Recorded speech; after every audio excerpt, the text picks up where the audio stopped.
Chapter 1. The collector's burden. The rain in the Undercity wasn't rain.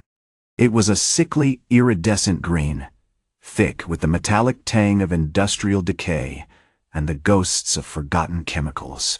It clung to everything: the corrugated iron shacks, the slick, algae-choked canals, and, most persistently, to Valen Cross worn, leather boots. He hunched lower, pushing through the mire of the Viridian marsh, a festering wound of chemical runoff from the Cross Bio-Pharma factories that choked the lower tiers of Neo-Cian. He looked like a particularly unfortunate scarecrow, stitched together from grime, borrowed clothing, and a profound sense of weary purpose. Valen Cross was not meant for this. Had spent his 28 years navigating the antiseptic corridors of Cross Bio-Pharma, surrounded by the hum of advanced biotech and the cold calculations of profit. Had mastered the intricacies of cellular regeneration, the manipulation of viral vectors, the very science of extending life, all for a board of men who saw human existence as a commodity, a Vita-Fluid to be bottled and sold to the privileged. The weight of their expectations, the relentless pressure to innovate, to expand, to control, had begun to crush him. Had inherited the company from his grandfather, a legacy built on ruthless efficiency and a chilling disregard for human cost. Had decided, with the quiet desperation only a man burdened with such knowledge could possess, to disappear. His chosen profession? Leech-Collector, Director Hektor. It was a ludicrously pathetic occupation, one that earned him less than a handful of credits a week. The Viridian Marsh, a toxic ecosystem teeming with mutated organisms, yielded a surprisingly valuable commodity: the merc leeches. These specialized annelids were capable of absorbing and neutralizing specific toxins, a vital component, ironically, in Cross Bio-Pharma's Vita-Fluid. The oversight clinics, desperate for affordable solutions to the chronic ailments of the Undercity, relied on these leeches to supplement their meager supplies. Valen was tasked with harvesting them, a task he performed with a methodical precision that even startled him sometimes. He moved through the marsh with a practiced grace born of necessity, and, perhaps unknowingly, honed by years of disciplined martial arts training. He wasn't a clumsy laborer, despite appearances. His movements were fluid, economical, bordering on silent. This wasn't just a job, it was an exercise, a way to keep the cellular pulse, the ancient art his ancestors had guarded for millennia, active. The art, a forbidden biomanipulation technique, allowed a skilled practitioner to interact with the very fabric of life, accelerating healing, neutralizing poisons, and, in extreme circumstances, wielding a devastatingly precise control over the biological systems of his opponent. Today, however, the exercise felt more like a penance. He pushed through a thick patch of phosphorescent moss, his face streaked with grime, when he heard the familiar, grating voice. Well, look what the tide dragged in. It was Caspian Hektor, Director Hektor's son, a spoiled, arrogant youth perpetually clad in the pristine white uniform of the clinic's security detail. Caspian was a walking embodiment of Cross Bio-Pharma's values, entitled brutal, and utterly convinced of his own superiority. Had taken a particular interest in Valen, seeing him not as a fellow human being, but as a specimen, a test subject for his own sadistic amusement. Caspian approached, flanked by two heavily armed guards, their faces impassive, their eyes radiating a predatory gleam. "Still at it, Leech boy," he sneered, holding up a modified high-frequency scalpel, its blade humming with contained energy. "Let's see if you can still avoid dissolving into a puddle of organic goo."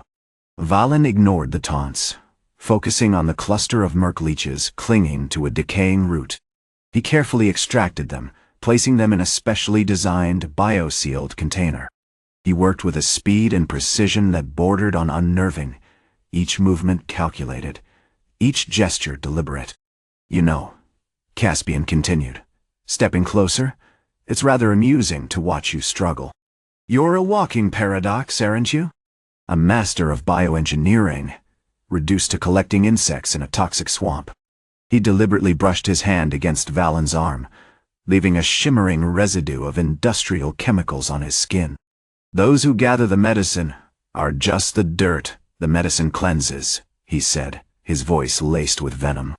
"You're simply a waste product, Cross." Suddenly, a voice intervened. "Leave him be, Caspian."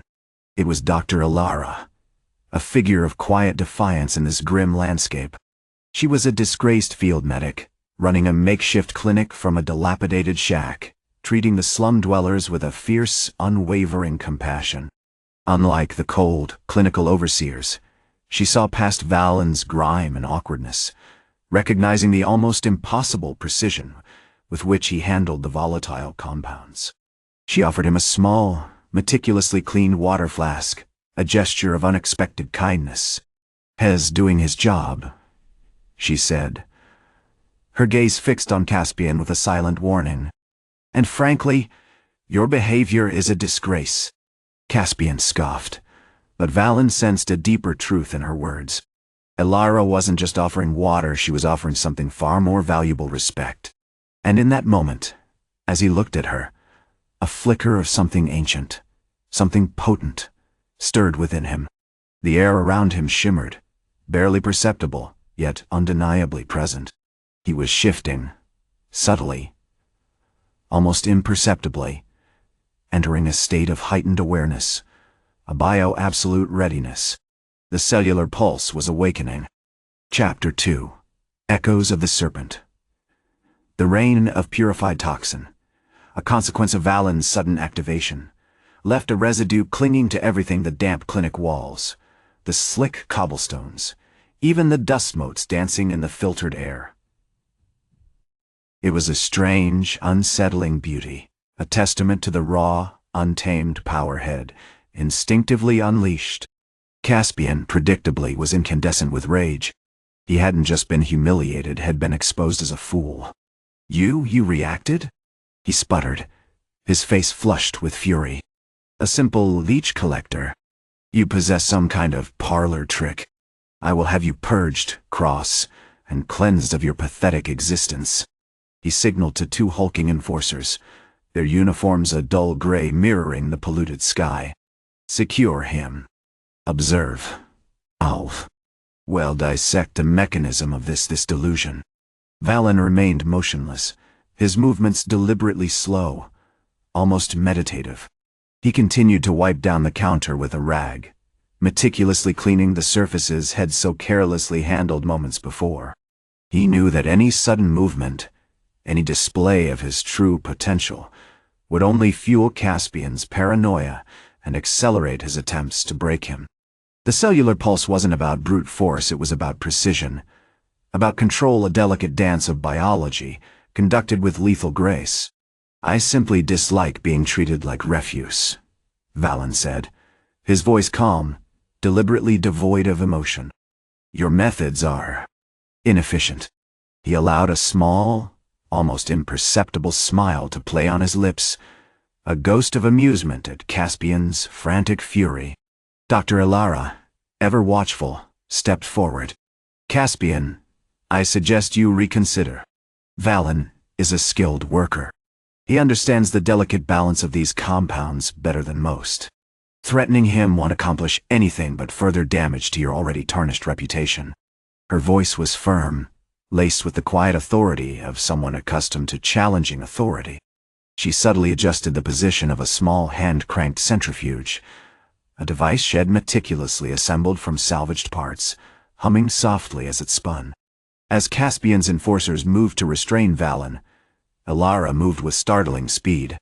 She intercepted them, delivering a sharp, precise kick to the shin of the largest, momentarily disrupting their advance. The enforcer yelped, clutching his leg, and Caspian's anger spiked. "You dare!" Valen didn't flinch. He used the distraction to subtly shift his weight, and as his boot met the damp floor, the air around him fractured. This wasn't a conscious act. It was the natural consequence of his activation. A subtle release of energy that rippled outwards. The shimmering residue from Caspian's earlier touch, a cocktail of industrial solvents, began to coalesce, swirling around Valen's hand like a miniature storm. He raised his hand, not in aggression, but in a gesture of almost surgical precision. The swirling residue intensified, drawing in the surrounding toxins, the industrial pollutants clinging to the walls, the very dampness of the air. Within seconds, the residue vanished, absorbed completely, leaving not a trace. The air felt noticeably cleaner, fresher. Caspian stared, his mouth agape. The enforcers, equally stunned, halted their advance. Even the rhythmic hum of the centrifuge seemed to quiet, as if acknowledging the impossible. What was that? Caspian demanded, his voice a strained whisper. Valen ignored him, turning to Alara. The air here is unpleasant. Thank you for the water. He took the flask she offered, taking a small sip. Your clinic is unexpectedly well maintained. It's a necessity, she replied, her gaze steady. And I'm grateful for your attention. I've been studying the biological anomalies in this district. The levels of pollution there exceeding anything I've ever encountered. It's as if something is amplifying them. As she spoke, a new unsettling realization dawned on Valen. The disruptions had felt earlier. The subtle shifts in his perception weren't just a reaction to Caspian's provocation. They were responses to something else. He focused his attention, pushing the cellular pulse outwards, extending his awareness like a tendril seeking a source. Suddenly, a wave of raw energy slammed into him. It wasn't just the toxins he was sensing. It was a deeper current, a concentrated pulse of bioenergy originating from deep beneath the Undercity. It was a resonance, an echo of something ancient and powerful, like a serpent coiled beneath the earth, stirring from its slumber. He saw, not with his eyes, but with his cellular awareness, a network of subterranean tunnels pulsating with this same energy.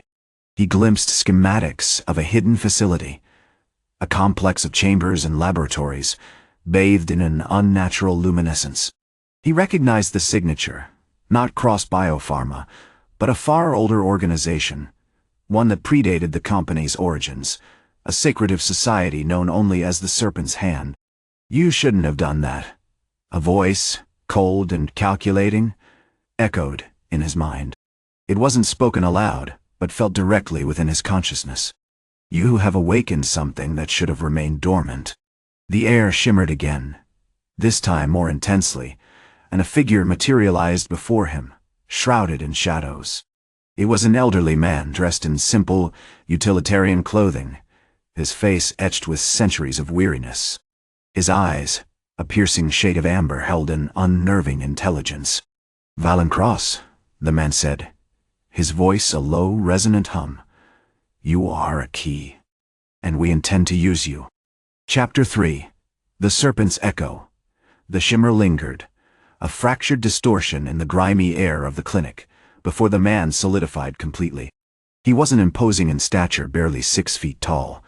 Slight of build, yet an aura of contained power radiated from him like heat from polished jade. His hands, though aged, were impossibly strong, the knuckles subtly armored, hinting at years of disciplined combat. Around his neck he wore a simple jade pendant, carved with the stylized image of a coiled serpent, its eyes inlaid with polished obsidian. Valen, still reeling from the cascade of sensory information, instinctively tightened his muscles, channeling the residual energy of the cellular pulse. The sickly green vapor that had momentarily ceased its fall now pulsed with a faint emerald glow, mirroring the luminescence emanating from the man's eyes. Who are you? Valen demanded, his voice carefully controlled, avoiding any abrupt movements that might betray his confusion. The air around him thrummed with a low, almost subsonic frequency, a palpable vibration of ancient power. The man chuckled, a dry, rustling sound like autumn leaves skittering across stone. I am Silas, and for a long time, I've been observing you, Valen Cross. A remarkably inefficient instrument, to be frank. You've spent your life hiding, mimicking the mundane, while the very potential for extraordinary achievement lies dormant within you. He took a slow, deliberate step forward, and Valen instinctively braced himself. The serpent's hand has been silent for centuries, Silas continued, his amber eyes scanning Valen with unnerving intensity. We were the guardians of Cellular Pulse, the inheritors of its devastating potential. We sought to correct the imbalances of the world, to guide evolution through controlled biological intervention. But our methods were deemed too radical, too dangerous. We were suppressed, hunted, and ultimately scattered. You, my boy, are a fragment of that legacy, a carefully preserved echo. He gestured towards the clinic with a dismissive flick of his wrist. This festering corner of the world is merely a symptom. The decay runs deeper, woven into the very fabric of humanity's ambition. Cross Bio-Pharma, with its sterile obsession with longevity, is a particularly virulent strain. You were right to seek refuge here, to immerse yourself in the degradation. It has strengthened your connection to the pulse, sharpened your instincts. Suddenly, a sharp metallic scent filled the air ozone and something subtly organic. Valen instinctively activated the cellular pulse, pushing outwards again, this time with a conscious effort to locate the source of the disruption. The network of tunnels Silas had shown him, initially a chaotic jumble of bioenergy, began to resolve into a clearer picture. He saw a sprawling complex, not just beneath the Undercity, but extending deep into the bedrock, a labyrinth of chambers carved from the earth, pulsing with a bioluminescent glow. Uwe sensed our presence, Silas observed, a hint of amusement in his voice. A commendable start. But Uwe also attracted attention. We have been anticipating your awakening. Before Valen could react, a section of the wall behind Silas dissolved into a shimmering portal, revealing not a tunnel, but a sleek, black drone, no bigger than a raven, equipped with multiple scanning sensors. It zipped forward, targeting Valen with unsettling precision. The Shadow Wardens, Silas said with a grim nod. They are loyal to the Serpent's Hand. Their primary directive: neutralize any threats to our retrieval. The drone unleashed a high-frequency burst of energy, a targeted sonic attack designed to disrupt the cellular pulse. Valen, anticipating the assault, unleashed a counterpulse, a shimmering wave of bioenergy that slammed into the drone, instantly shattering its outer shell and sending it spiraling harmlessly to the floor. Impressive, Silas admitted, his eyes gleaming with genuine approval. But you're still just learning to play the instrument. The Wardens are merely scouts. More will arrive. We need to get you out of here, Valen. The Cross Bio-Pharma enforcers are already moving to contain the situation. Your family will undoubtedly be alerted to your unauthorized activation. He turned to Alara, who had been watching the scene with a wary fascination, her hand instinctively reaching for the wrench she kept by her workbench. Dr. Alara, Silas addressed her, his voice softening slightly. You possess a rare and valuable knowledge of familiarity with the ancient art of biological manipulation. You are, unknowingly, a key component in this unfolding narrative. He extended a hand, offering her the jade serpent pendant. Take this. It will shield you from unwanted scrutiny, and it will allow you to tap into the pulse with greater precision. But be warned, Dr. the Serpent's Hand is not a benevolent force. We seek to restore balance, yes, but our methods are often brutal, uncompromising. Trust no one, Valen, not even me. As he spoke, the clinic doors burst open, revealing a squad of Cross Bio-Pharma enforcers, their faces grim, their movements efficient and deadly. Their leader, a hulking figure named Kale, stepped forward, his hand resting on the hilt of a shimmering energy blade. Valen Cross, Kale's voice boomed. You are in violation of Cross Bio-Pharma regulations. Surrender yourself for immediate detention. Silas simply smiled, a cold, unsettling expression that revealed a lifetime of secrets and a profound understanding of humanity's darkest impulses. "The game has begun, Valen," he said, his voice barely a whisper. "And you, my boy, are about to discover just how very ancient you truly are." Chapter 4. Echoes of the pulse. The air in the clinic thickened with tension, a palpable wave radiating from Silas as the enforcers advanced. Cale's energy blade pulsed with a sickly turquoise light, slicing through the stagnant air, and the emerald glow of the helix ring, a lingering trace of Valen's bio-absolute state, flickered weakly on the clinic walls. The sight of the shimmering blade, coupled with Silas' unnerving composure, threw Lara into a state of sharp alert. She gripped the wrench tighter, her knuckles white, her eyes darting between the enforcers and the unsettlingly calm figure of Valen. "You will not resist," Cale continued, his voice a modulated drone amplified by some unseen technology. "Your actions have been deemed a threat to the stability of Cross Bio-Pharma's intellectual property. You are harboring a dangerous anomaly, a practitioner of the Cellular Pulse." Valen remained motionless, leaning against a stack of salvaged medical crates, the grime of the Undercity clinging to his worn leather boots. He wasn't menacing, wasn't even overtly powerful. He simply was. This unsettling normalcy was far more terrifying than a raging display of martial prowess. "Stability?" Silas' voice cut through Cale's pronouncements, laced with amusement. "You speak of stability, yet your father's legacy is built on exploitation, on hoarding life itself.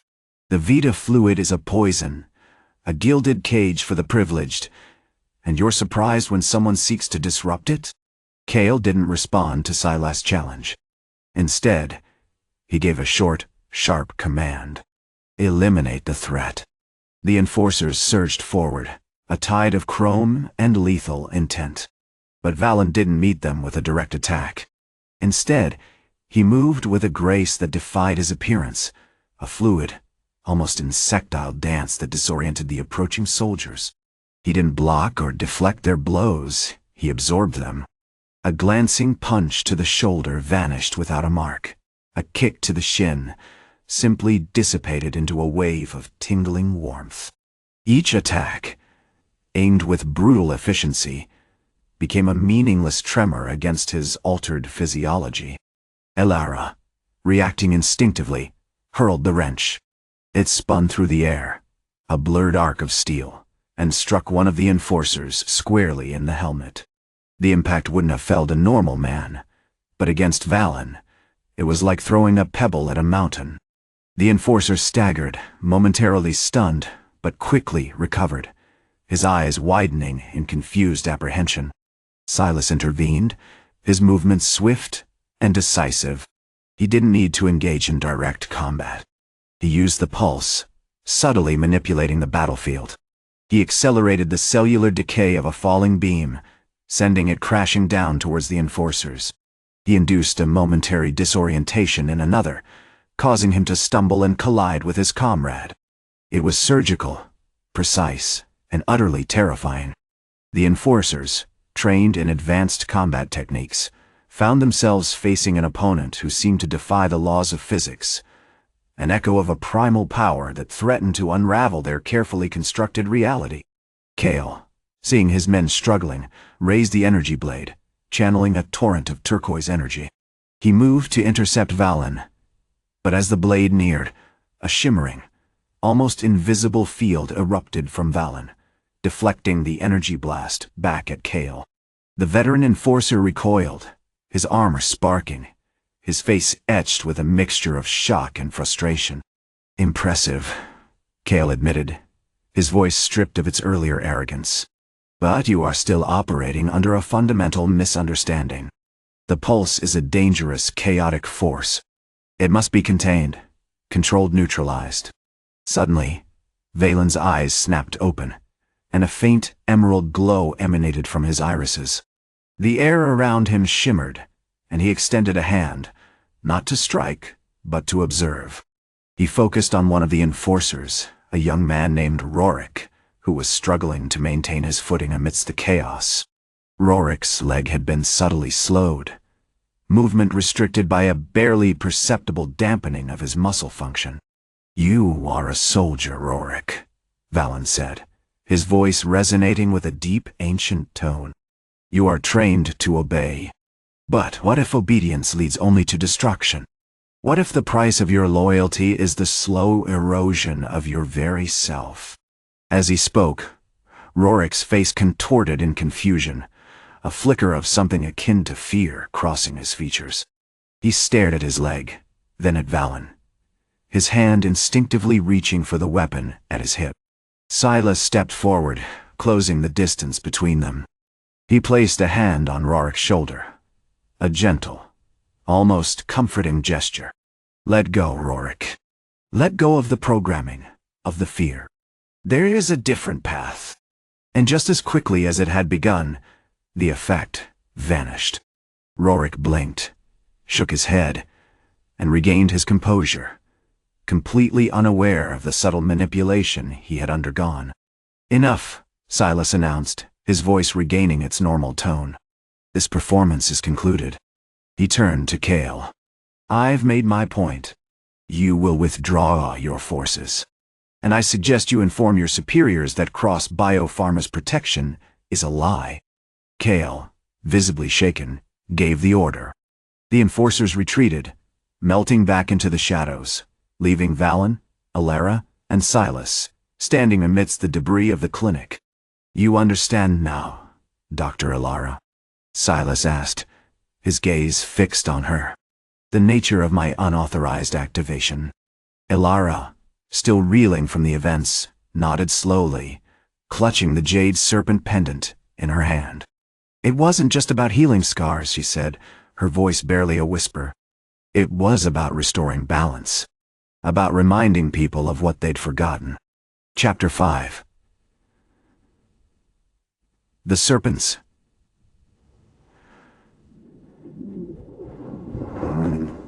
The air in the Undercity Central Plaza, once thick with the stench of chemical runoff and desperation, now carried a faint, unsettling sweetness, a byproduct of the automated purification systems Valen had swiftly deployed.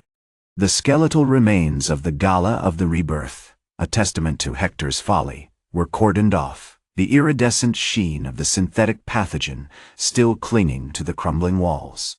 It was a bizarre tableau, a demonstration of unchecked corporate power, swiftly dismantled by a seemingly insignificant Leech-Collector.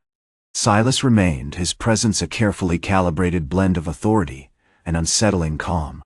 He hadn't left the Undercity, instead establishing a discreet observation post within the newly built research hospital, a shimmering, obsidian structure that rose incongruously from the grime, a beacon of impossible technology. Valen, meanwhile, was deeply immersed in the hospital's operation, consulting with Alara and a growing team of rigorously vetted scientists, many of whom had previously worked for Cross Bio-Pharma, now utterly humbled by the sheer scale of his commitment. "The initial analysis is remarkable, Doctor," Valen said, examining holographic projections of cellular regeneration rates with a focus that bordered on unsettling. "The cellular pulse response to the modified algae cultures you've synthesized is extraordinary. We're seeing accelerated tissue repair on a scale I've never witnessed, even in training." Alara, her face etched with a cautious optimism, nodded. "The key is the symbiotic relationship. We're not simply forcing regeneration, we're guiding it, using the pulse to stimulate the body's innate healing mechanisms. It's almost as if it remembers what it's meant to do." Silas, who had been silently observing from a darkened corner of the observation room, interjected. "That's precisely what concerns me. The pulse isn't merely a tool, Doctor. It's a key. And keys, once turned, can unlock far more than intended." Valen turned, his expression unreadable. "You believe this is a dangerous potential, Silas." "Potentially catastrophic," he corrected. "The cellular pulse isn't just about healing. It's about controlling, about fundamentally altering the biological composition of a being.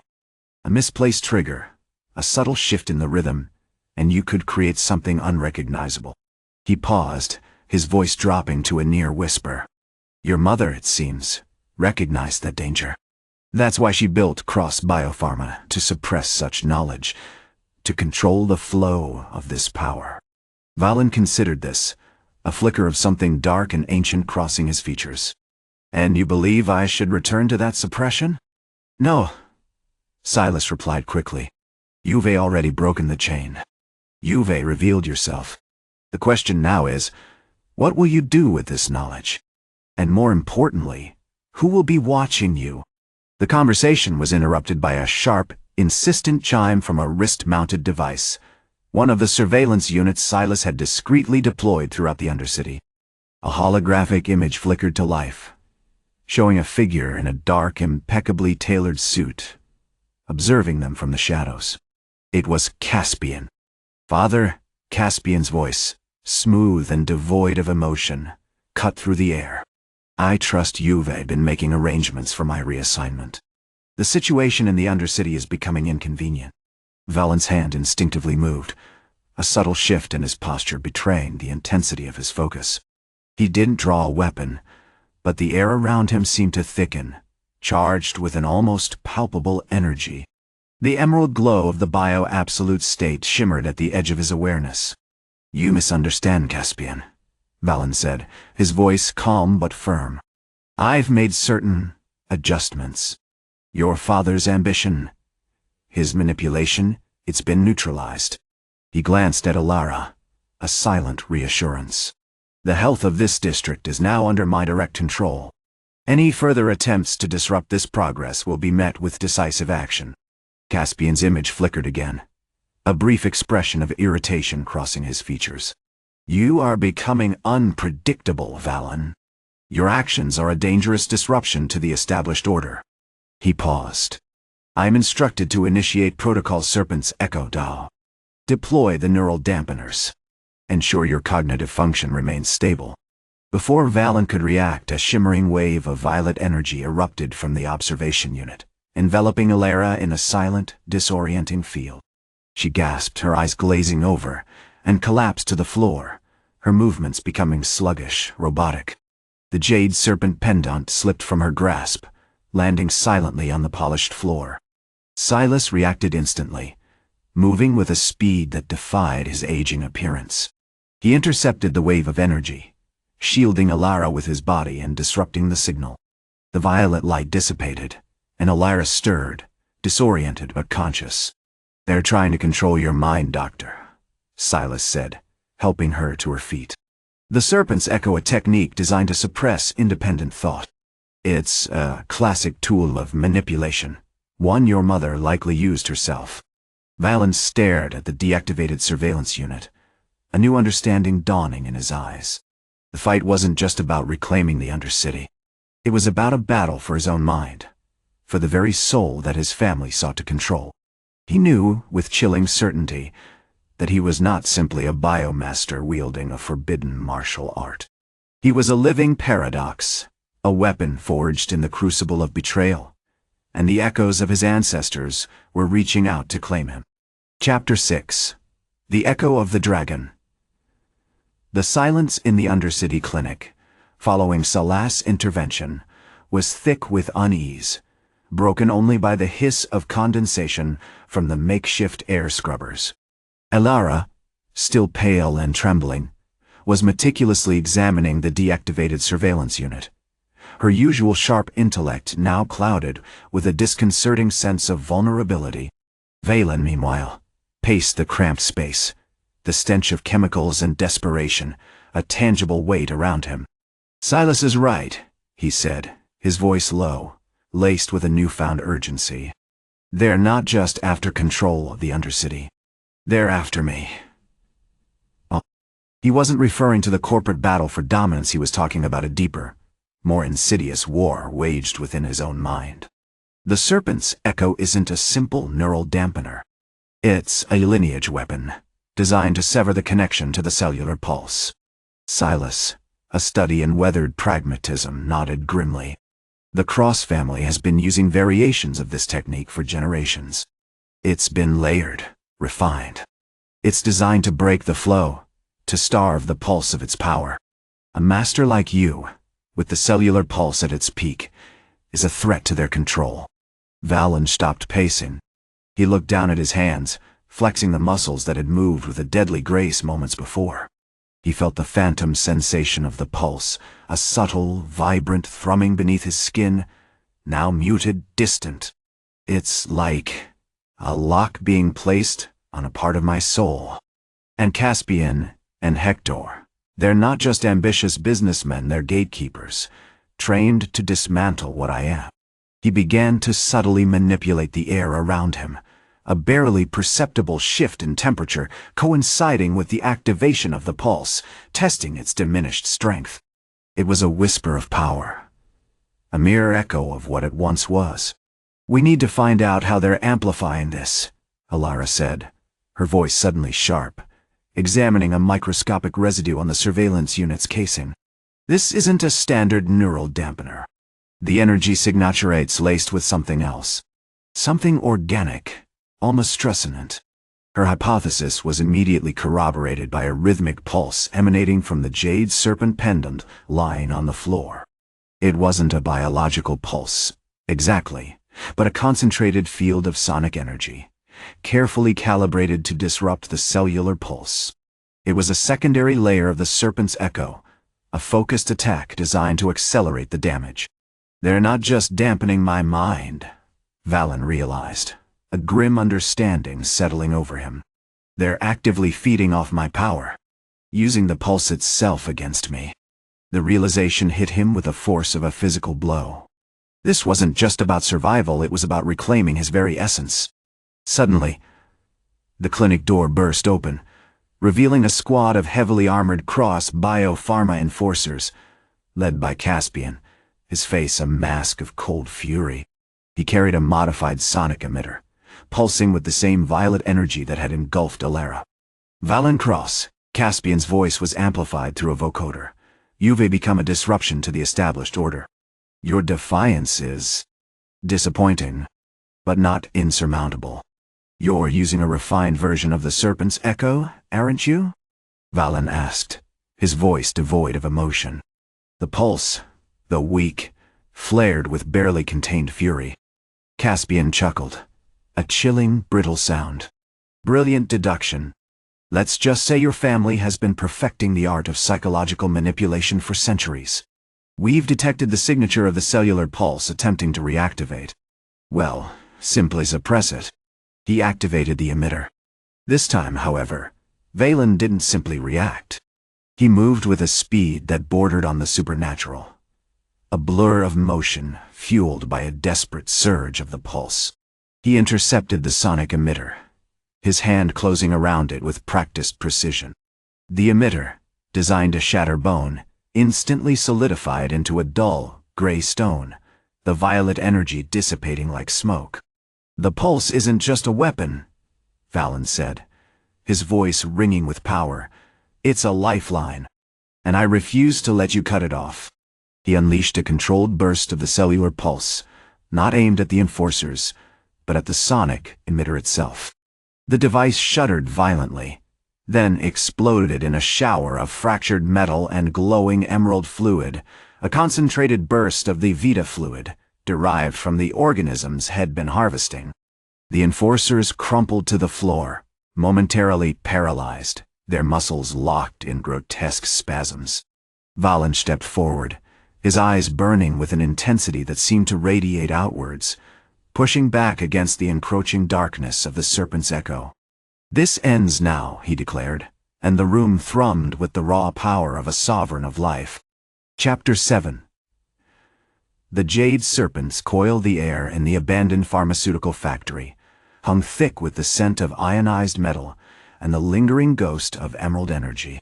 The 5 enforcers, still twitching with residual cellular pulse effects, lay scattered like discarded puppets, their faces masks of bewildered terror. Caspian, however, remained unnervingly composed, a thin sheen of sweat clinging to his brow. Head clearly underestimated Valen. "Impressive," Caspian conceded, his voice laced with a carefully constructed disdain. "But you misunderstand. The pulse isn't a lifeline as you so dramatically put it. It's a control mechanism, a subtle manipulation of the body's own defenses. We've been monitoring Cross Bio-Pharma's operations for decades. You, specifically, have been a key node in our network, a conduit for data extraction. Your harvesting wasn't about medicine. It was about mapping the physiological responses of individuals exposed to our targeted toxins. We knew you were suppressing the pulse, of course, but we believed it would manifest eventually. We merely accelerated the inevitable. He gestured to a sleek obsidian drone hovering silently near the shattered remains of the sonic emitter. Our analysts are already compiling the data.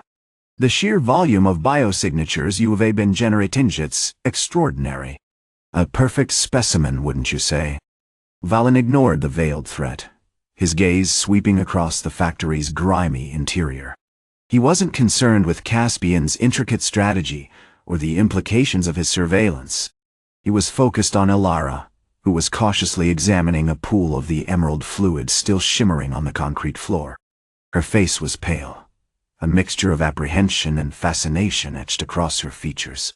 "This is potent," she murmured, carefully collecting a sample in a sterile vial. "The Vita-Fluid is far more complex than we ever imagined. The concentration, it's staggering." Valen approached her, kneeling beside her and offering a steadying hand. "It's not just about potency, Ilara. It's about understanding. It's about controlling the flow of life, the delicate dance of death and rebirth." He subtly activated the cellular pulse within him, a barely perceptible shimmer around his hands. "I've been learning to coax that dance, to direct it." Caspian, sensing a shift in the dynamic, shifted his attention to Valen, a flicker of genuine surprise in his eyes. "You've evolved. That's unexpected. You've managed to amplify your connection to the pulse, haven't you? But it's a dangerous game, Valen. A reckless one. The deeper you delve into these ancient arts, the more susceptible you become to corruption. The pulse isn't just a weapon, it's a lure. A siren's call." He raised a hand, and 2 more drones detached from the main unit, moving with unsettling precision towards Valen. "We can neutralize your abilities, isolate you, and dissect your progress. It would be a valuable contribution to our research." But Valen wasn't meeting his threat with force. He didn't even draw a breath. Instead, he began to move, not with the abrupt burst of speed from before, but with a fluid, almost hypnotic grace. It was a slow, deliberate unfolding, like a blossoming lotus. His hands moved with impossible dexterity, manipulating the air itself. A shimmering, iridescent coil, a miniature jade serpent, began to form around him, constructed entirely of condensed Vita-Fluid. It pulsed with an internal light, mirroring the emerald energy that coursed through his veins. "You speak of corruption," Valen said, his voice calm, devoid of any anger. "But I see it not as a vulnerability, but as a responsibility. The pulse isn't about control, it's about balance. It's about ensuring that life continues, even in the face of decay." As he spoke, the jade serpent tightened its coils, wrapping around him with an almost sentient embrace. The enforcers, already weakened, crumpled to the ground, their movements completely paralyzed. Caspian watched, his face a mask of horror, as Valen manipulated the Vita-Fluid with terrifying precision. The air around them shimmered, distorting the shadows and creating an illusion of impossible geometry. Suddenly, Valen unleashed a torrent of the Vita-Fluid, not as a weapon, but as a catalyst. The emerald liquid flowed across the factory floor, interweaving with the remaining traces of the sonic emitter and the broken fragments of the emitter's circuitry. The factory groaned and shuddered. Then, with a silent, almost organic pulse, it began to repair itself. Cracks sealed, rusted metal solidified, and the pervasive grime began to dissipate, revealing the factory's original, pristine design. "The pulse isn't about stopping death," Valen stated, the jade serpent dissolving into a harmless mist. "It's about guiding it, And I believe, he turned to Alara, his eyes gleaming with a newfound resolve, that we have much more to learn from this place and from each other. Chapter 8. The serpents bloom the air in the rebuilt factory, now christened the Pulse Foundry, hummed with a subtle green energy. It wasn't a violent, overwhelming force, but a quiet, persistent resonance that seemed to vibrate within every surface. The shift in atmosphere had drawn attention from the remaining enforcers, their disciplined ranks now broken, their faces etched with a bewildered fear. They shifted uneasily, weapons lowered, a palpable sense of deference replacing their previous aggression. Director Hektor, pale and visibly shaken, was a pathetic figure, prostrate on the newly polished floor, his tailored suit crumpled and smeared with grime. Caspian, stripped of his arrogance and the reassuring presence of his father, simply stared at Valen, his high-frequency scalpel clattering uselessly to the ground. The silence stretched, broken only by the rhythmic whirring of the foundry's restored machinery, now subtly optimized for bioregeneration, a testament to the Cellular Pulse's influence. "You claim to see balance, Master Cross," Hektor rasped, his voice hoarse. "But this is unnatural. This is tampering with the very fabric of existence." Valen knelt, carefully picking up a shard of the broken sonic emitter, the device that had initially triggered the pathogen release. It was now a flawless, perfectly shaped crystal, radiating a gentle green light. "The fabric of existence is constantly in flux, Director. Decay is as much a part of life as growth. Your attempts to halt that process, to hoard the Vita-Fluid and deny its benefits to those you deemed undesirable, were nothing but a denial of that fundamental truth. You weren't protecting life, you were controlling it. And in doing so, you created a far greater danger." He turned to Alara, who was observing the scene with an intensity that bordered on unsettling. "Dr. Alara, your understanding of biological systems, combined with my ability to accelerate and harmonize them, is a powerful combination. We can rebuild this sector, not just physically, but fundamentally. Not with sterile solutions, but with a deep respect for the natural cycles of life and death." As he spoke, a network of bioluminescent vines, seemingly springing from nowhere, began to weave themselves across the walls and machinery of the foundry. They were incredibly delicate, their leaves shimmering with the same emerald light as the Vita-Fluid, and possessed a faint, pulsing warmth. They didn't appear invasive, but integrated seamlessly, adding a layer of organic beauty to the resurrected factory. "These," Valen explained, "are what we've dubbed serpents bloom. They're a naturally occurring species, accelerated through the cellular pulse. They're capable of absorbing toxins, purifying water, and even accelerating cellular regeneration far beyond anything currently available in your clinics, Director." Caspian, recovering slightly from his shock, stepped forward, his eyes narrowed. "You were using this bioweapon against us? To justify your intervention?" Valen raised a hand, silencing him. "Not a weapon, Caspian. A tool.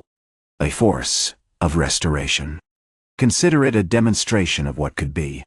A future where medical advancement isn't tied to profit, but to genuine healing."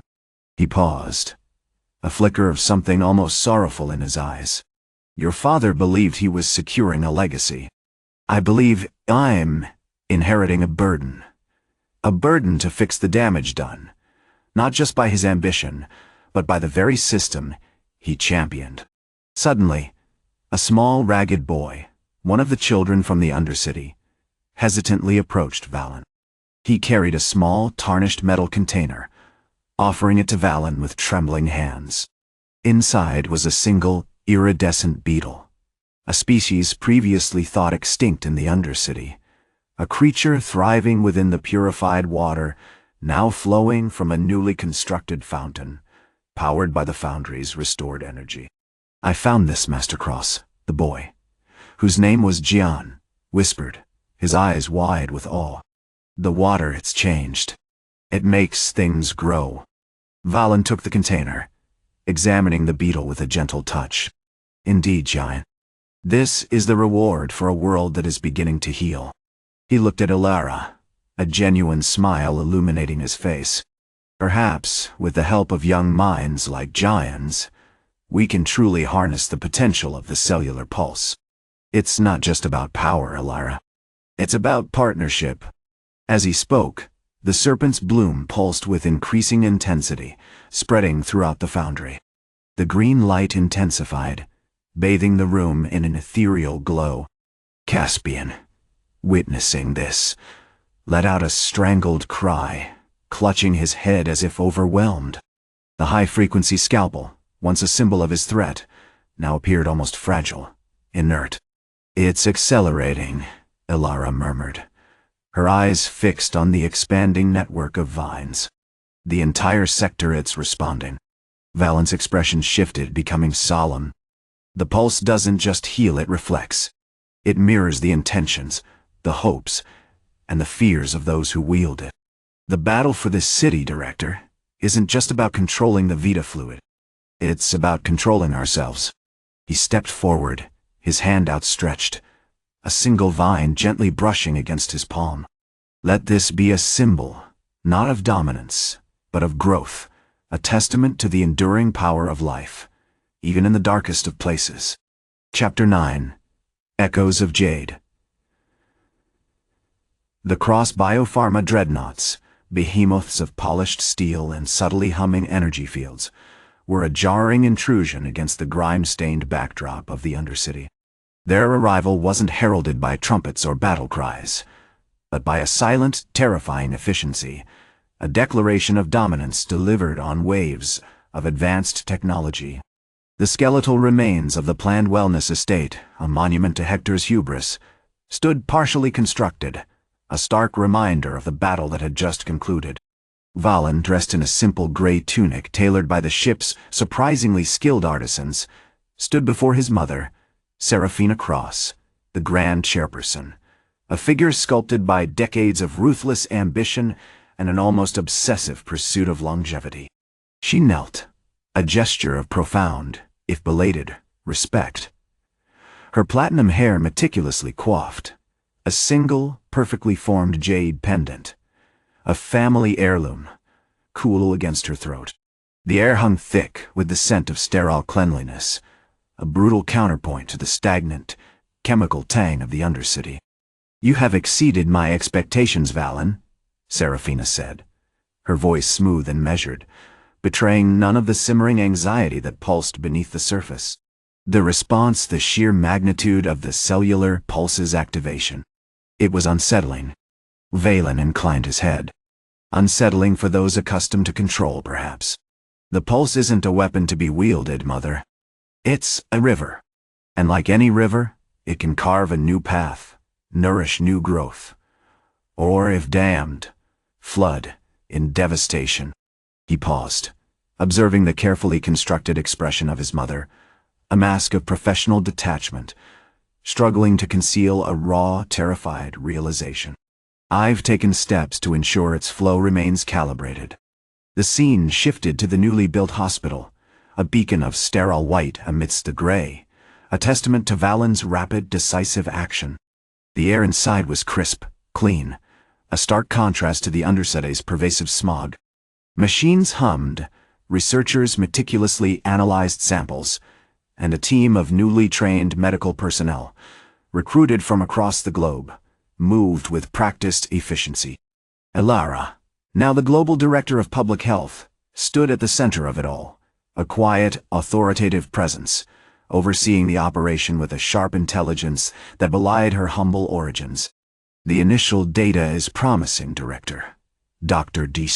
Gian, the young boy who'd first discovered the serpent's bloom's potential, reported, his voice brimming with excitement. "The accelerated cellular regeneration rates are significantly higher than anything we've previously observed. We're seeing a remarkable reduction in chronic illnesses, particularly those stemming from exposure to the lower-tier toxins." Valen approached Ilara, a gentle smile playing on his lips. "The key, Ilara, isn't just in the pulse itself. It's in understanding how to apply it to harmonize it with established medical practices. He gestured towards a holographic projection, displaying a complex network of biosensors interwoven with the cellular data from the hospital's patients. We're not simply patching up wounds, we're rebuilding them, fostering resilience at a fundamental level. Suddenly, a flicker of unease crossed Ilara's face. The readings, they're fluctuating. There's a resonance, a feedback loop, and not entirely comprehending. It's as if the pulse is responding to something external. Just then, a tremor ran through the hospital, a subtle vibration that resonated in the very bones. The holographic projection shimmered, and the network of sensors began to pulse with an erratic, crimson light. The original outbreak, Caspian's voice crackled over the internal comms, a chillingly calm tone that hinted at a disturbing level of calculation. He was being held in a newly constructed containment cell, a sterile box designed to dampen the effects of the pulse, a futile attempt. Valen realized with a grim satisfaction.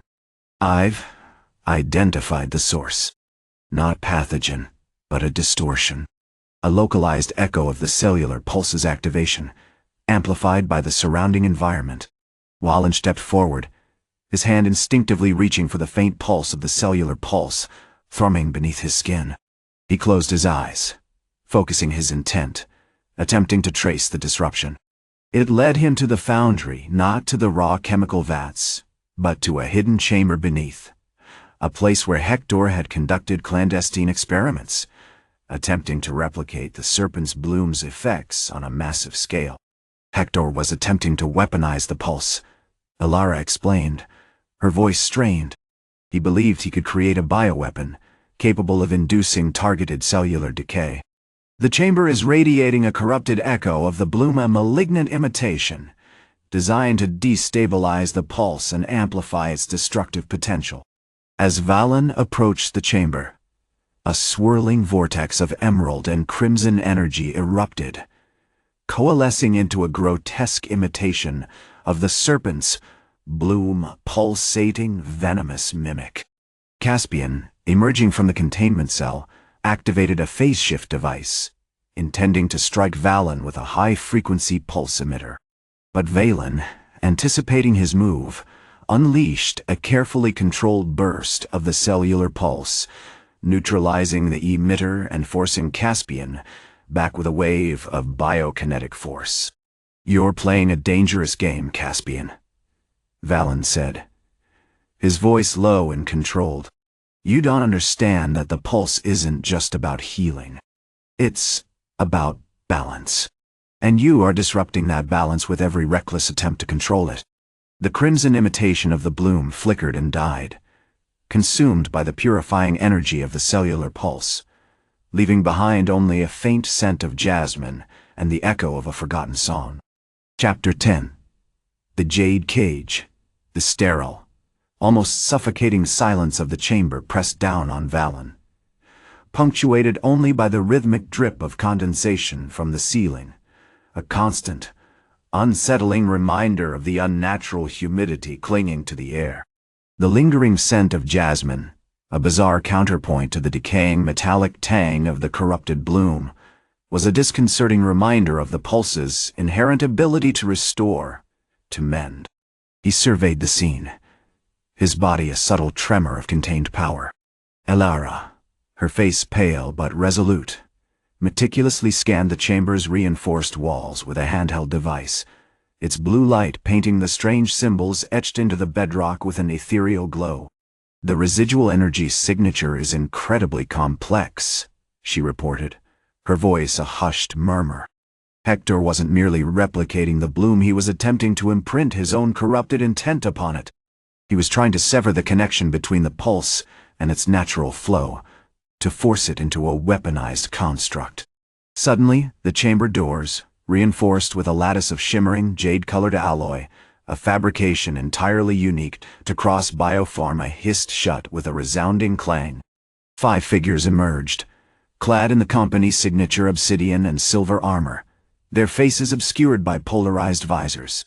They weren't enforcers, not entirely.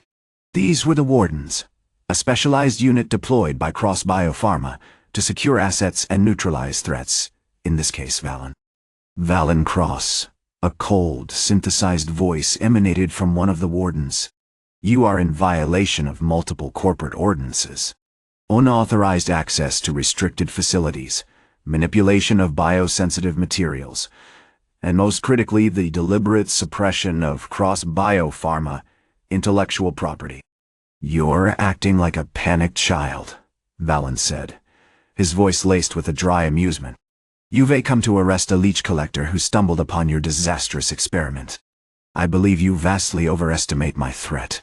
The wardens advanced, their movements fluid and precise, each carrying a similar device, a harmonic disruptor, a weapon designed to interfere with biokinetic fields. Valen knew instinctively these were tools meant to negate the cellular pulse, to create a localized zone of vulnerability. He didn't attempt to engage them directly. He simply shifted his focus, subtly layering his control over the ambient energy of the chamber. Suddenly, the jade alloy doors began to vibrate, the shimmering patterns twisting and distorting as if caught in a storm. Within the distortion, something began to coalesce, a cage of pure iridescent jade, shimmering with an internal light. It wasn't built, it manifested, taking shape in the space with breathtaking speed, completely enclosing Valen within its luminous prison. Impressive. The warden's voice was laced with something akin to grudging admiration. The adaptive containment field is a prototype. Cross Bio-Pharma's research into bioresonance shielding is unparalleled. The cage wasn't just a physical barrier, it was actively suppressing the cellular pulse, creating a zone of dead space where his abilities were significantly weakened. He could feel the pulse struggling against the containment, a frustrating, agonizing pull against a resisting force. You anticipated our deployment, Alara stated, her voice tight with urgency. The wardens were equipped with the latest counterpulse technology, but this isn't standard Cross Bio-Pharma. The field is incredibly intricate, almost sentient. As she spoke, a low, rhythmic hum resonated through the cage. The jade walls began to shift, subtly altering their shape, reacting to Valen's attempts to maintain control. The cage was adapting to him. It's a biological echo, Valen realized, his mind racing. Hektor wasn't just creating a shield, he was imbuing it with his own corrupted intent, creating a living containment field. He focused, pushing against the constraints, attempting to re-establish a connection with the pulse, forcing a counter-resonance. The jade began to glow brighter, the internal light intensifying, and the humming escalated into a high-pitched whine. The warden closest to him raised his harmonic disruptor, preparing to unleash a concentrated burst of energy. But just as he did, Valen unleashed a controlled surge of the pulse, not a violent attack, but a wave of pure, restorative energy. The disruptor sputtered and died, its circuitry overloaded. The wave of energy didn't just disrupt the weapon, it pulsed through the cage, causing the jade to shimmer violently, momentarily overloading the containment field. For a fraction of a second, Valen felt a surge of absolute power, a complete release of the cellular pulse. The cage flickered, then dissolved into a shower of sparkling jade dust. Valen was free, but the wardens had anticipated this. As he stepped out, a series of miniature, dragonfly-like drones, each armed with a pinpoint-accurate injector, swarmed him. Attempting to deliver a concentrated dose of the sedative head, learned to synthesize from the very toxic marsh he called home. This isn't just containment, Alara shouted over the din, her voice strained. This is a meticulously crafted trap. Valen moved with impossible speed, dodging the drones and returning a concentrated pulse of energy, disabling them instantly. He knew, with chilling certainty, that he hadn't merely stumbled upon a hidden laboratory. Had walked into the heart of a deadly, meticulously orchestrated game. And the game was far from over. Chapter 11. Echoes of Jade. The scent of ozone hung thick in the air, a sharp metallic tang overlaid with the lingering sweetness of the neutralized pathogen. The gala of the rebirth, a grotesque spectacle of opulence and impending doom, was rapidly transforming into a scene of utter chaos. The white dreadnoughts of Cross Bio-Pharma, hulking behemoths of polished steel and cold indifference, were disgorging not security forces, but teams of meticulously dressed technicians, their faces impassive, their movements precise. Director Hektor, a man built like a granite statue, stood before Valen, flanked by Caspian, whose youthful arrogance now curdled into a petrified terror. "You interfere with the natural order." Hektor's voice was a low rumble, amplified by a personal sonic modulator. "The purification of this district was a necessary step. You merely complicated matters." Valen remained motionless, the emerald glow of the bio-absolute state still subtly radiating from him. The air around him thrummed with a quiet intensity, the remnants of the cellular pulse lingering like a phantom limb. He felt a strange detachment, a sense of observing a play unfold rather than actively participating. "The natural order you speak of involves deliberately poisoning a population to consolidate your holdings?" Valen's voice was measured, devoid of the usual frustration or weariness.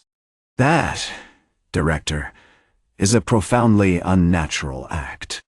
Caspian, regaining a sliver of his former bravado, activated a pair of retinal dampeners projected from his wrist device. The room's ambient light shifted, bathing Valen in a disconcerting violet hue, attempting to further disorient him. But it was a futile gesture. The cellular pulse seemed to resist such manipulations, actively disrupting the device's signal with a subtle, almost imperceptible, energy shift. Suddenly, a tremor ran through the floor, escalating into a low, guttural groan. The massive containment chamber, reinforced with the shimmering jade of the cellular pulse, was buckling. The technicians, momentarily frozen in alarm, scrambled to activate emergency stabilizers, but it was too late. A fractured section of the ceiling collapsed, showering the room with dust and revealing a network of previously concealed tunnels carved deep within the Undercity's bedrock. From the darkness of the tunnels emerged a wave of figures, not the disciplined enforcers Valen had expected, but ragged, desperate individuals, armed with scavenged tools and a chillingly focused fury. They were the remnants of the slum dwellers, those whose lives had been directly impacted by the outbreak, those who had witnessed Caspian's cruelty firsthand.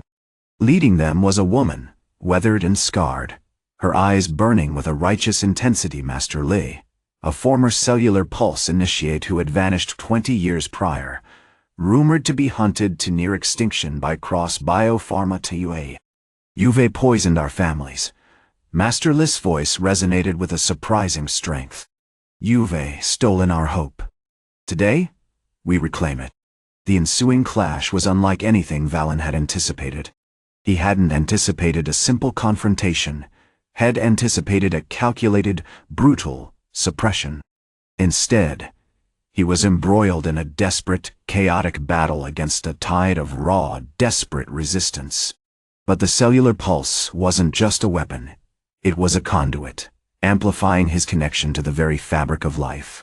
He moved with a grace and precision that defied the brutal melee, a whirlwind of biokinetic energy. He didn't aim to kill. He aimed to redirect, to neutralize, to disrupt. A blow aimed at a young man's arm wouldn't shatter bone, but would instead briefly paralyze the limb, sending him sprawling. A surging pulse directed at a collapsing stone barricade wouldn't destroy it, but would instantly accelerate its decay, turning it to dust. Ilara, observing from the relative safety of the clinic, frantically adjusted the settings on a portable diagnostic scanner, monitoring the environmental impact of Valen's actions. "He's stabilizing the Jade Matrix," she shouted, her voice tight with urgency. "The pulse isn't just destructive, it's actively repairing the damage caused by the containment." As Valen engaged Master Li, he realized the true nature of the trap. Caspian hadn't just been attempting to neutralize him, had been trying to control the cellular pulse, to weaponize it, to turn it against its own creator.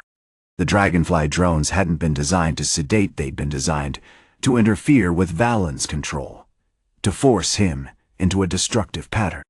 With a swift, decisive movement, Valen extended a hand, channeling a concentrated pulse of the cellular pulse directly at the drones.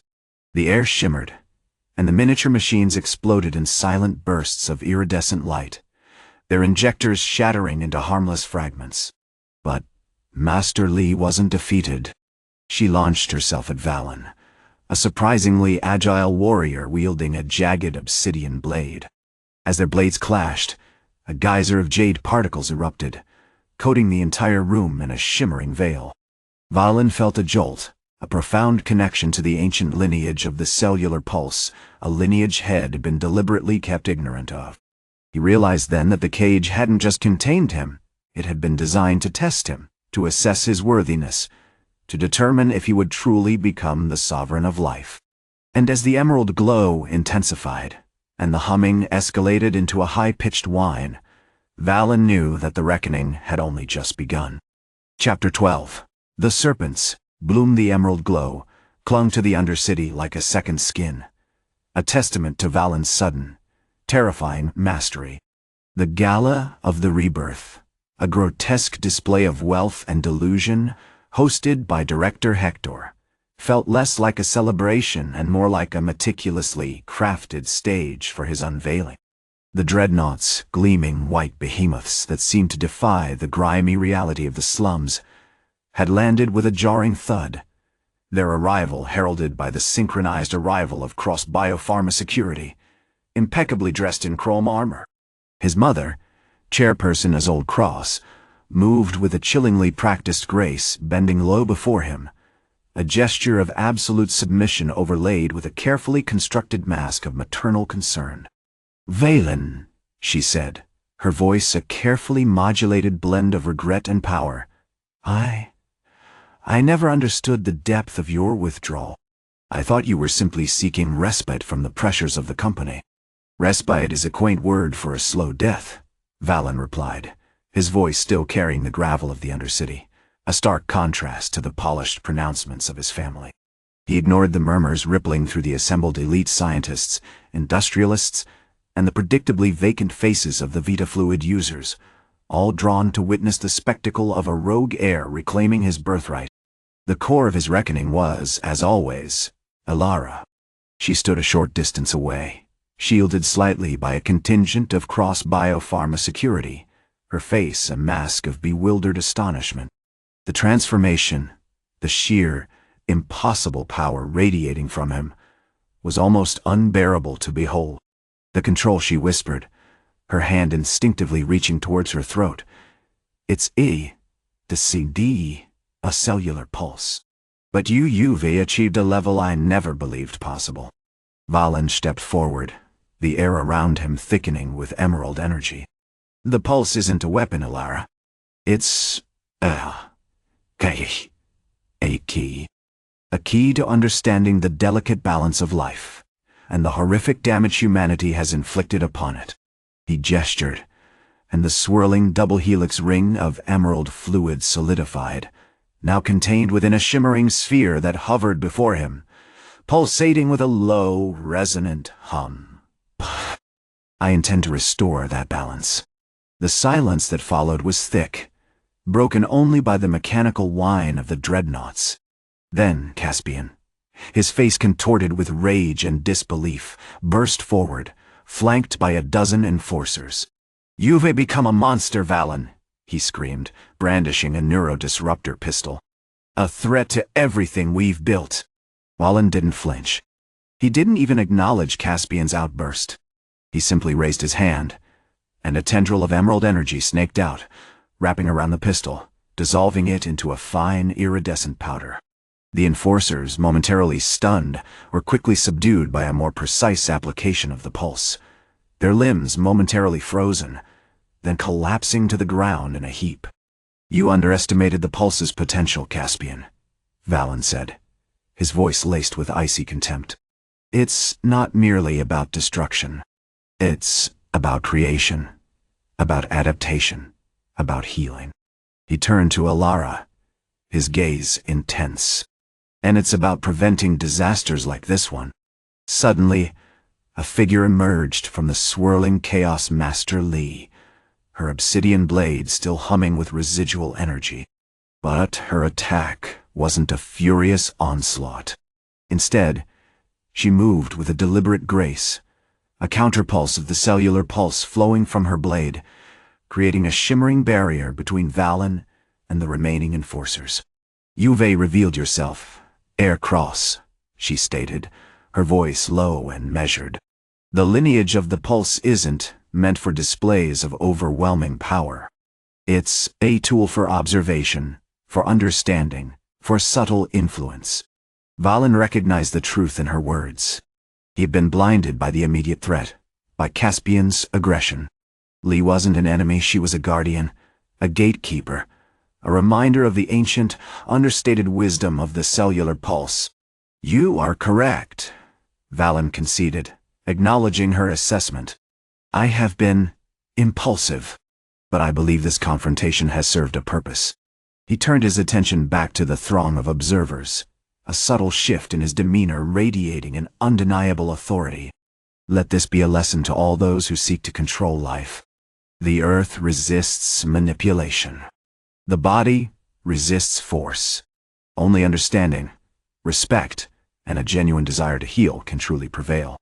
As he spoke, a single vibrant bloom, a serpent's bloom, a rare bioluminescent fungus known to thrive in areas saturated with potent organic compounds, erupted from the ground at his feet, unfurling its delicate petals in a breathtaking display of emerald light. It was a physical manifestation of the cellular pulse's healing capabilities, a silent promise of a new era for the Undercity, an era of health, knowledge, and ultimately, redemption. The serpent's bloom, a testament to the sovereign of life. Chapter 13. The Echo of the Pulse. The Heir in the newly christened Jade Serpent Institute.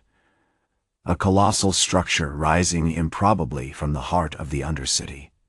Shimmering with solar panels, and equipped with the most advanced diagnostic equipment, hummed with a quiet, purposeful energy.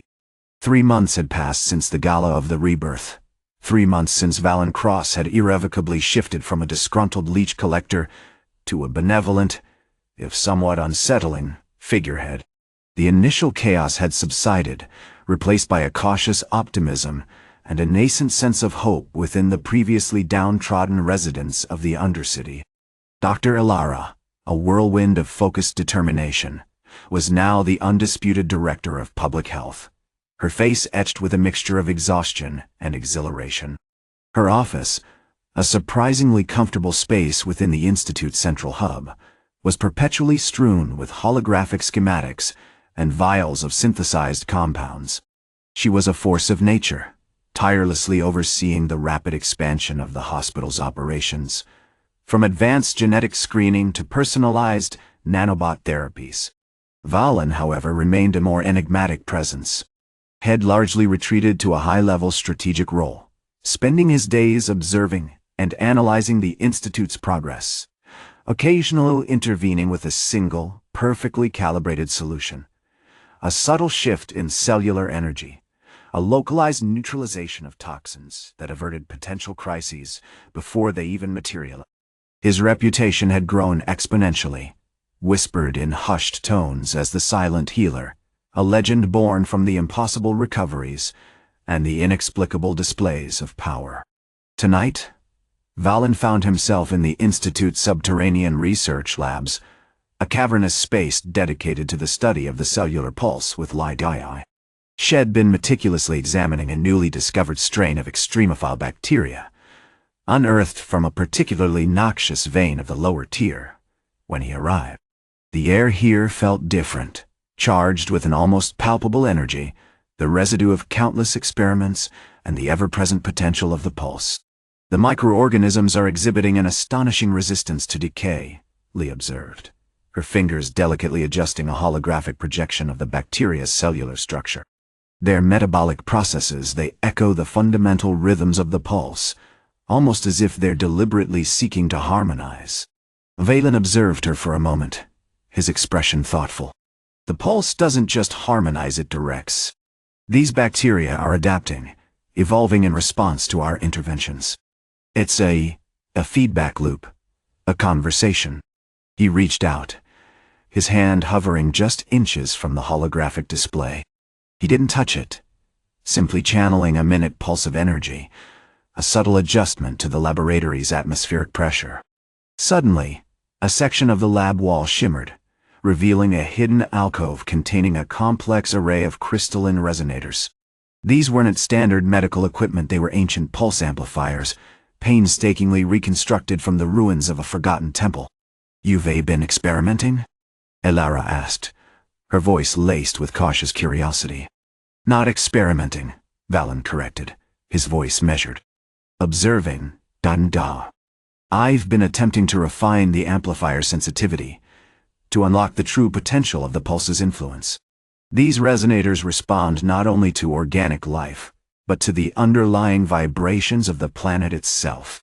He gestured to a complex algorithm scrolling across a holographic projection. "In mapping the Earth's bioresonant field, trying to understand how it interacts with the cellular pulse." Just as he finished speaking, a sharp, discordant vibration ripped through the lab. The crystalline resonators pulsed violently, emitting an unsettling wave of emerald light. The bacteria in the holographic display swirled wildly, and the air filled with a faint, acrid scent. "A resonance disruption," Lee shouted, immediately initiating a defensive protocol. "The Earth is reacting." Before anyone could react, the floor beneath Valen's feet buckled, and a deep fissure erupted, spewing forth a viscous black sludge. The sludge shimmered with an unnatural heat, its composition entirely foreign to anything Elara had ever encountered. As it spread, it began to corrode the crystalline resonators, silencing their hum. Valen reacted instinctively. He extended his hand, channeling a concentrated wave of the cellular pulse. The black sludge recoiled, solidifying into a brittle, obsidian-like mass.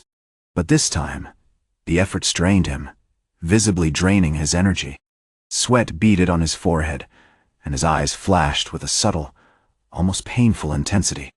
"The Earth is rejecting the amplification," he gasped, clutching his chest.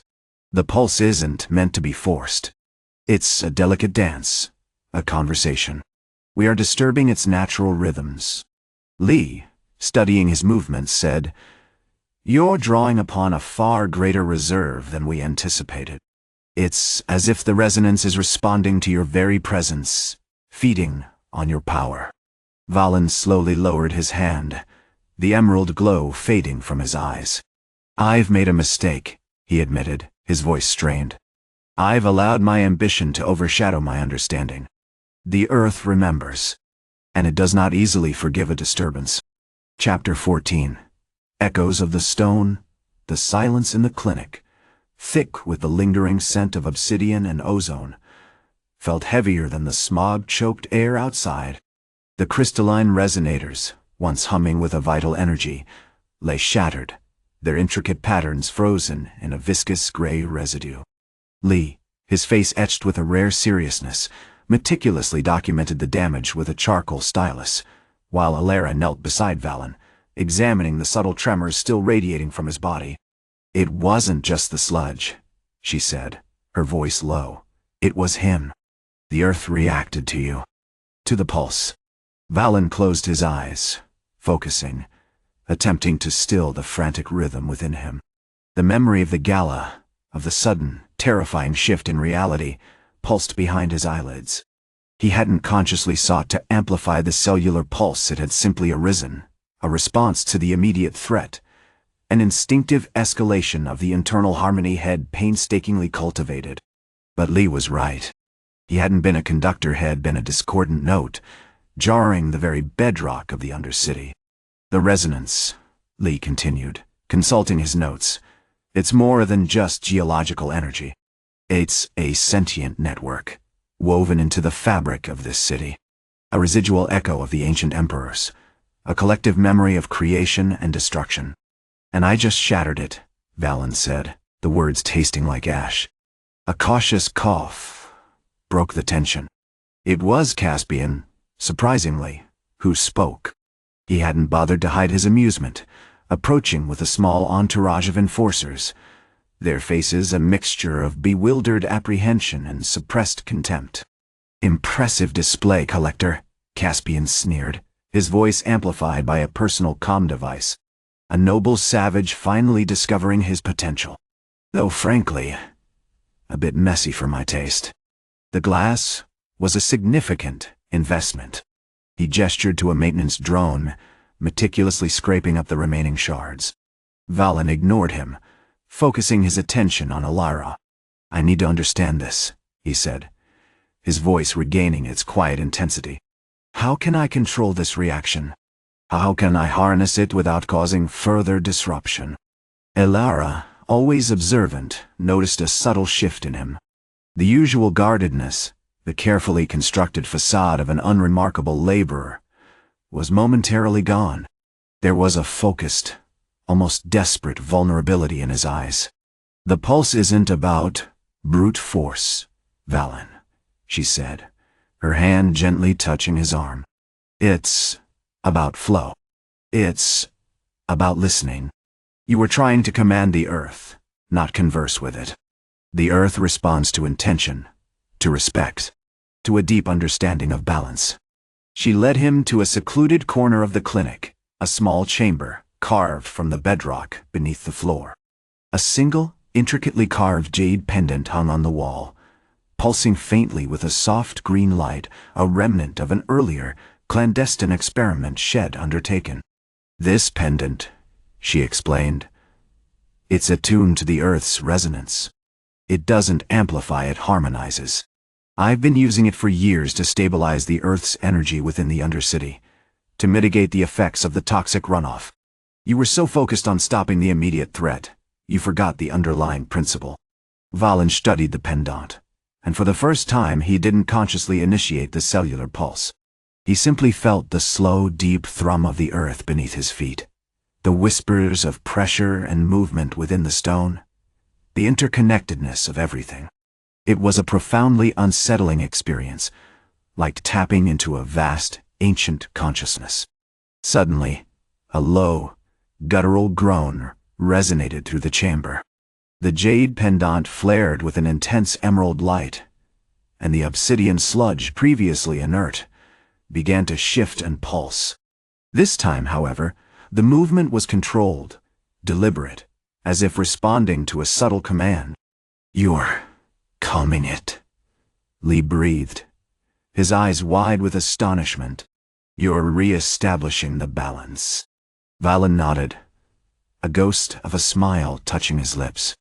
"It seems the earth remembers a conversation, not a command." As the last of the obsidian sludge solidified, leaving behind a smooth, polished surface, Valen understood. He hadn't been a warrior, a sovereign of life. Had been a disruptor, a force of chaos. The true power of the cellular pulse wasn't in domination, it was in restoration, in gentle guidance, in acknowledging the intricate dance of the world around him. But he also knew with a chilling certainty that his reveal at the gala had not gone unnoticed. The arrival of Cross Bio-Pharma's dreadnoughts and his mother's profound bow were not a reward, they were an escalation. The Earth, he realized, was not merely rejecting his power, it was testing him. And the reckoning, he suspected, had only just begun. Chapter 15.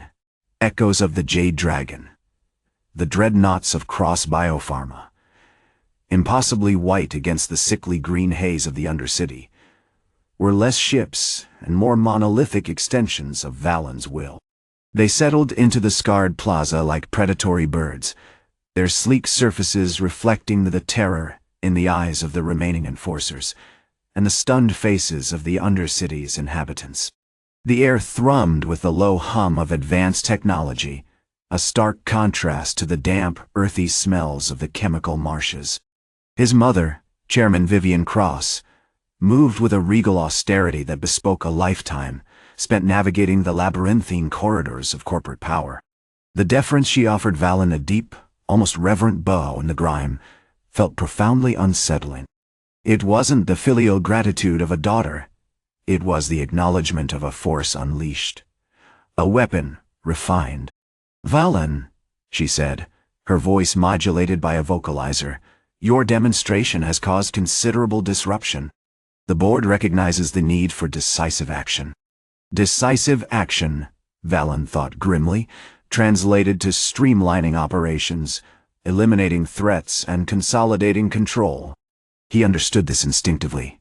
This was the language of Cross Bio-Pharma.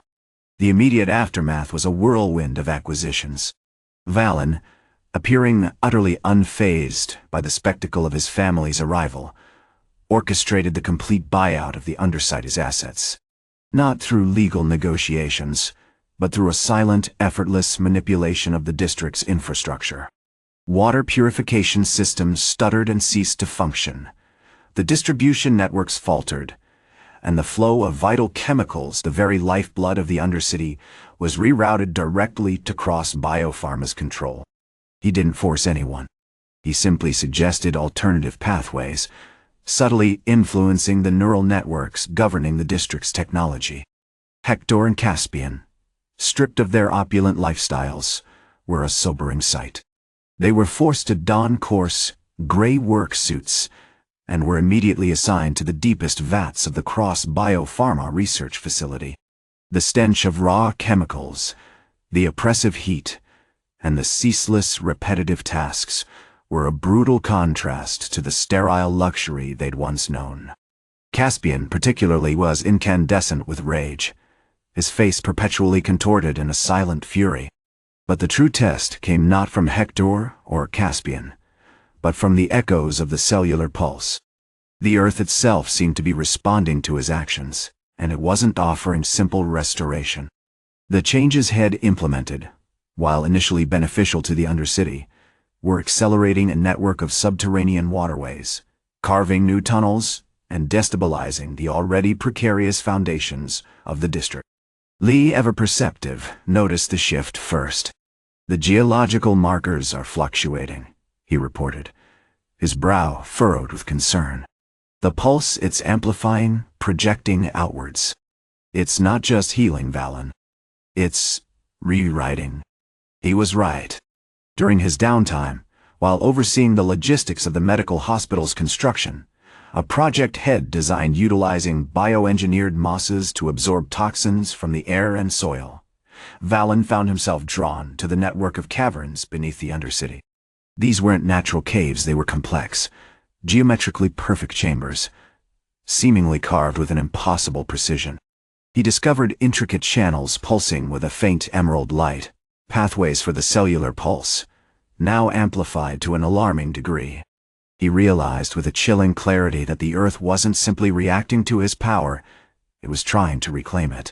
The obsidian sludge Head manipulated wasn't inert, it was a catalyst, a conduit for a deeper, more ancient energy. He was, inadvertently, awakening something far older and more potent than the cellular pulse. Suddenly, a tremor ripped through the cavern, throwing Valen against a wall. The emerald light intensified, coalescing into a shimmering dragon, not a physical dragon, but a projection, an echo of its will, etched in pure bioenergy. It wasn't aggressive, but profoundly curious, probing his mind with a torrent of sensory data, the slow shift of tectonic plates, the migration patterns of subterranean creatures, the delicate balance of the entire ecosystem. "You seek to control." The dragon's voice resonated within his mind, a chorus of whispers from the Earth's deep memory. But control is an illusion. The pulse flows through all things, shaping and reshaping. You have merely redirected a current, and now it seeks to flow through you. As the dragon faded, leaving behind only a lingering warmth, a single, flawless jade pendant, identical to the one that had sparked his initial awakening, materialized in his hand. This one wasn't just a conduit for the cellular pulse, it was a key, a lock. He instinctively knew what it unlocked. "The heart of the pulse is not in the manipulation, but in the understanding," he murmured, running his fingers over the pendant's smooth surface. "But I am no longer merely a conductor. I am learning to listen." He looked at Alara, who stood a few feet away, her face etched with a mixture of apprehension and wonder. "It's not a weapon, Alara," he said, his voice firm. It's a conversation.